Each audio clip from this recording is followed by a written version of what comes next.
Welcome, Libra, to your July Moon Magic deep dive forecast for the ascendant, the sun, or the moon. There's a huge amount of very special celestial activity this month, but at its heart is the vibe of the moon. I'm going to unpack July from that lunar perspective, and by the end of the video, you'll have a clearer idea of what's upcoming in terms of your vitality, work, relationships, and finances. I'm astrologer Patrick Arundel. A very warm welcome. If you've yet to subscribe to my channel, please do so now to help it to continue to thrive. If we go back to the very end of June, the full moon in the practical Capricorn, that energy provides a backdrop through the first 2 weeks of July. On the screen, you can see the sun in the most visible part of your chart, along with Mercury and Jupiter in that 10th house. But Mercury has gone into the retrograde. So this is very much to do with your connections to the world. It can be about success, and it can certainly be about ambition and goals. But at the bottom of the chart is the moon in the 4th house, just reminding you really about being in touch with how things feel. Very much the moon in the 4th house. And be practical, the moon in Capricorn. But dissecting the points of the sun and the moon is Neptune on that 7th house cusp, very much to do with relationships. And whether it is to do with connecting to people at home or in that worldly interaction, the potential for confusion is very strong through those first couple of weeks of the month. But furthermore, we also have Saturn is going to be very influential this month too, as I will share with you shortly. But just thinking about the role of your ruler, Venus. Venus starts the month in the very friendly for you, Libra, very social. And you may find yourself connecting with people you work with, but you may also be in the mood to do something different. The combination of Mars and also Uranus, and particularly Mars linking to Jupiter, as Jupiter swept into Leo, may have given you that desire to shake things up a bit, whether it is around your professional situation or your home life. Fast forwards to the quarter moon of the 7th. Quarter moons get very little coverage. They provide a backdrop energy for 7 days. This one is in your opposite sign of Aries, so very much about relationships again. Remember the impact of Neptune? Well, now we've got the moon in a conjunction with Saturn. If there is someone at work that's sun in an exact square with these two, if there is someone at work that's quite resistant to your hard work, or the way you are leaning into their needs, that could prove to be very frustrating for you. And because you are a sign that can be very thoughtful in terms of other people's situation, feeling that you're getting nothing back could feel very frustrating indeed. But we go forwards then to the Cancer new moon at the heart of the month. Now, it is a chance when you can set your intentions as far as your ambitions are concerned, but just be mindful that Mercury does continue that retrograde and is very close to the lunation, but is also in a square with Saturn. So however much you pitch your ideas confidently and assuredly, however much they're brilliant, you may just not feel like you're getting much back from others. It's almost like there's a block, which could prove to be frustrating. But also, Venus, your ruler, has by now moved into the 12th house, which can be where you're thinking very deeply about certain connections and maybe even thinking about disconnecting from what's not working, particularly with Uranus, the planet of freedom, in a square with Venus. The implication with that, I feel, is that Uranus and Venus, when they're in a tense angle, can almost provoke us to look at the truth of a situation. But because is in your 9th house, that's very independent. And it can be where you might just decide that you want your own space. It could be temporarily, it could be something more long lasting. Now, there are other much more constructive influences. Uranus is in a great link with Pluto, a fabulous link with Neptune, and a tremendous link with Jupiter. So if your connections to others are really sweet, you're not going to feel that Venus in the 12th house so much. Maybe it's more about you thinking deeply about your work or how you want to manage your finances, because Venus is about those professional relationships as much as personal ones, and it's also the planet of money, but the 12th house can be about deep thinking.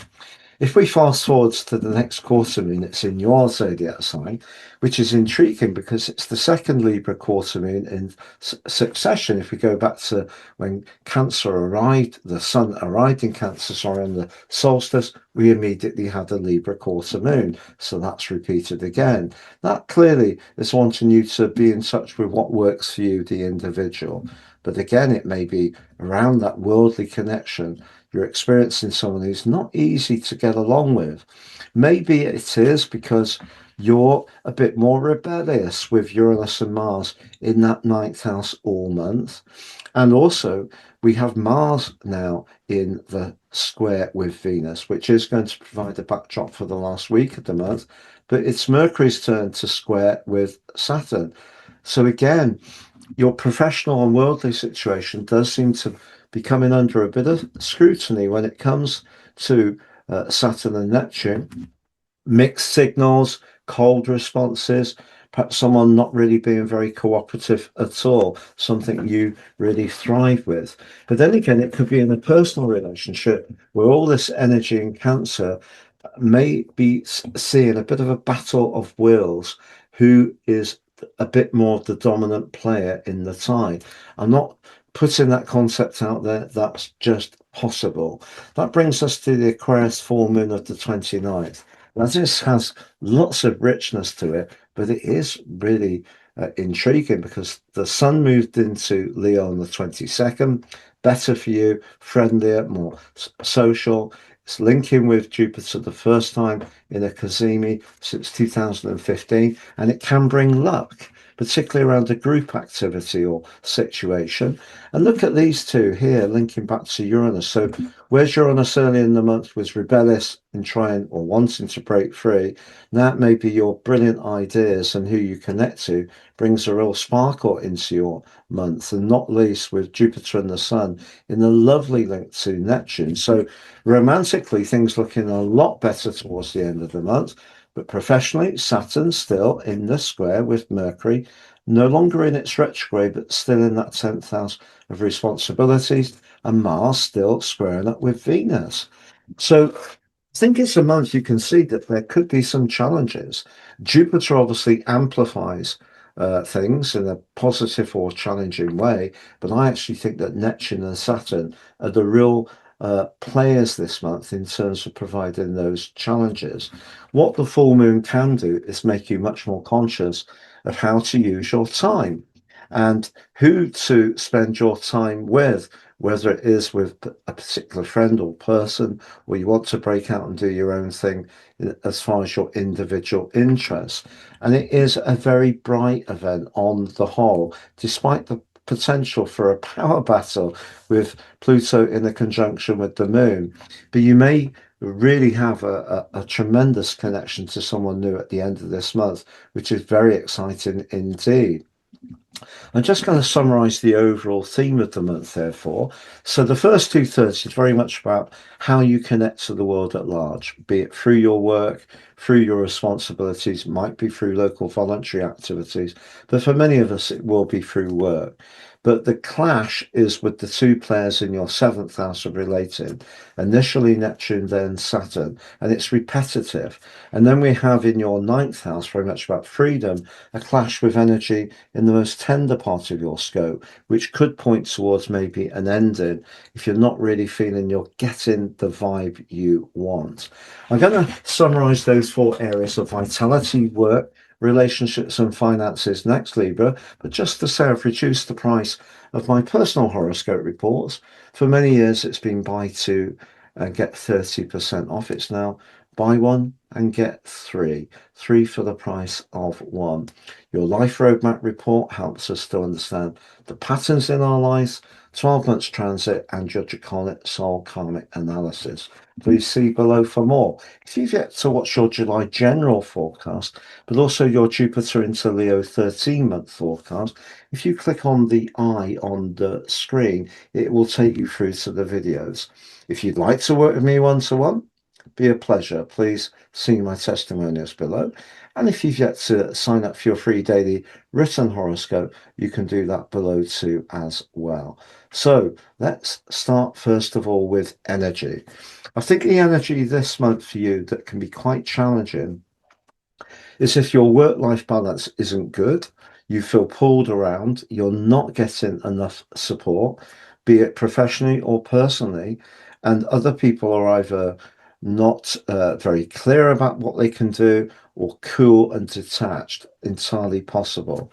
But there could also be a part of you this month that's feeling very rebellious, and that can see you break free of an unsatisfactory job or an unsatisfactory relationship. But I think by the end of the month, if you are looking to meet up with new people, friendships, have more of a social time, I think you can have a right good time of it in the last 10 days. I do appreciate with Saturn and Neptune going into retrogrades this month that relationships will need care, but nothing new there. You are very skilled now, I feel, after the Pluto and Saturn years of really being much more aware of where to set your boundaries. And that's what this month may throw up.